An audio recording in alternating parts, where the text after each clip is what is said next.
Hey guys, it's Miharu. Some of you may not be aware that my second favorite game series after Spyro is actually Ratchet Clank, so it's time to tell my story.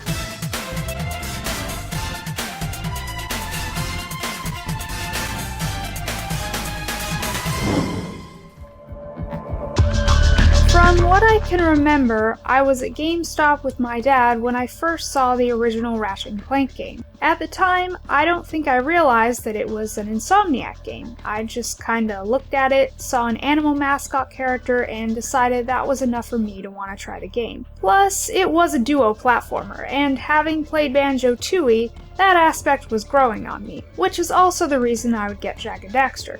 So the first Ratchet game I actually didn't end up finishing until later in my life when I was an adult. But I did get pretty far. I remember the cutscenes made me laugh, the weapons were really cool, and I definitely recall raging over the hoverboard races. It was just a really fun, solid experience. Now, going Commando, I actually didn't play much of at all when I first got it.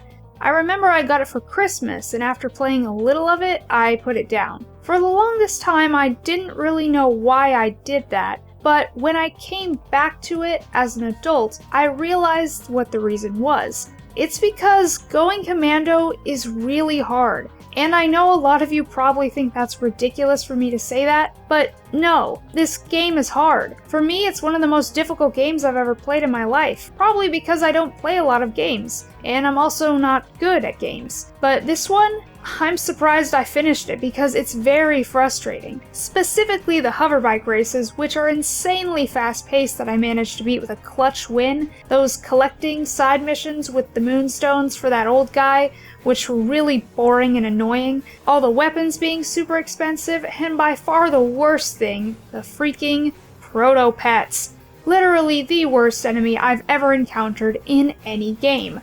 I hate enemies that come in swarms. They're obnoxious. They scared me. I just hated dealing with them. I died a lot in this game. However, going Commando also had Angela, a criminally underrated character who happens to be a favorite of mine. So while it is a difficult game, it's still worth the play. And then we move on to Up Your Arsenal, one of my favorite games of all time and my favorite in the series. I talked about it on my 12 Days of Fave Games list I did for Christmas 2018. This game could get just as frustrating as going Commando.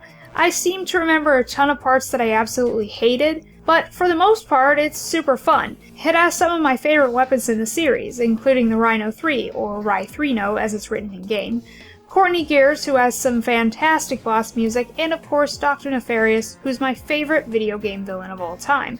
Again, please watch the 12 Days video I did on this. I explain a bit more in that. The next one I played was Deadlocked, also known as Gladiator. Whenever somebody talks about Ratchet Clank, they always praise this game as being one of the best. I think it's one of the worst. When I started playing it, I didn't realize it was going to take place entirely within an arena. Those types of games are boring to me. I was very attached to the platformer aspect of exploring all those different and unique worlds, with arenas just being a small part of it, which is fine. But when you take something that's more or less optional and base an entire game around it, I tend to lose interest very quickly. So as you can imagine, I didn't play a lot of it. The only good parts of it were Merc and Green. I thought they were really funny, but they weren't enough to keep it interesting for me. And then I got the PS2 version of Size Matters, which turned out to be one of the worst decisions ever because the game was made for the PSP, which I don't own. And due to the conversion, the controls felt like complete ass, so I stopped playing because of that. Moving on from that, we have A Crack in Time. Now, let me explain. It took me a long time to get a PS3. I don't tend to buy major consoles right away. I usually wait a couple years. So when I got my PS3 for Christmas in 2009, the game I got with it was A Crack in Time. Prior to this, I had seen Tools of Destruction in stores, but I ended up getting its sequel first. And it became my second favorite right after Up Your Arsenal. It has its frustrating moments too, but damn do I love pretty much everything about it. I know many people aren't too keen on the story of the Future Saga, but I never thought it was as intrusive as they make it out to be. They ask why Ratchet needed to have a backstory about how he's the last of his kind, but unlike Legend of Spyro, they didn't feel the need to make it edgy and dark. It was still fun and humorous. Basically, it was still Ratchet and Clank, so I didn't mind the change. I never felt like it was trying to be something that it's not. Despite the unnecessary story additions, it still retained the charm that it always did. But anyway, the game itself. Nefarious returns as the main villain, which of course I was totally on board with. It introduced new weapons like the Groovatron, which is probably my favorite regular weapon in the series. It had funny cutscenes and dialogue, great new characters like Sigmund, who's adorable, Alistair, whom I absolutely love, and Vorsalon, who's very underrated as a villain. For a majority of the game, Ratchet and Clank are actually split up, so it's different, but also interesting and really fun, with some great puzzles during the Clank sections. After this, I went back and played Tools of Destruction, which I found to be not as good, but still a lot of fun. It debuted other favorite characters of mine like Talwyn, Rusty Pete, and the main villain Percival Tachyon, who reminds me so much of Ripto, so I obviously think he's cute and I love him. Just like the first game, I'd say it's a solid experience. Now we get into the weird ones. First, there's All for One, which is not necessarily a good game, but I still found it enjoyable. It had fun ideas, like the multiplayer aspect I think is well implemented, like being able to switch between characters, especially getting to play as Nefarious. And speaking of him, I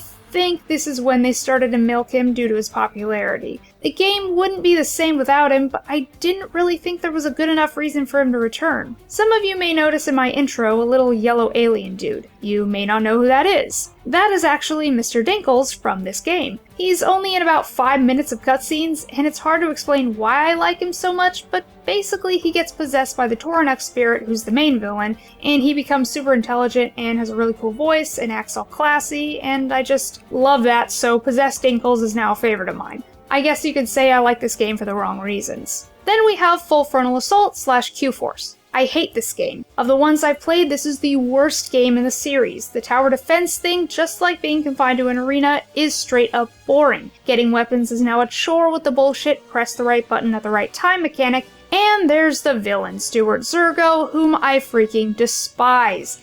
He's one of the most obnoxious characters I've seen in any game ever, and I can't stand it whenever he's on screen. Let me explain something. All for One is the point where the series started to plummet downhill. People didn't like the Future Saga, and no, that was nothing. This is when it started becoming something that it was never supposed to be. With all the modern jokes and references and meme humor, it's just so bad, and Zergo embodies that. This was definitely the lowest point of the franchise. I never got to play Into the Nexus because my PS3 is garbage and didn't want to read the disc. But then I got a PS4, and one of my first games was the Ratchet & Clank reboot. I've also seen the movie. My final thoughts? The movie is more entertaining than the game, as I personally saw the latter as just being a condensed version of the film with the illusion that you're experiencing more. Plus, the game didn't have the scene with Nefarious becoming a robot, but neither can top the original, of course. This video actually explains it way better than I ever could, so please give it a watch. And that's basically my history with the Ratchet & Clank series in a nutshell. Interested in hearing more of my thoughts on this beloved franchise? Leave a comment and let me know. Special thanks to Hysteric Animations for editing this video, and don't forget to check out his new album, Just Experimenting, available now wherever you get your music. As always, don't forget to subscribe and follow me on all my social medias, and I will see you next time. Until then, this is Miharu, signing off.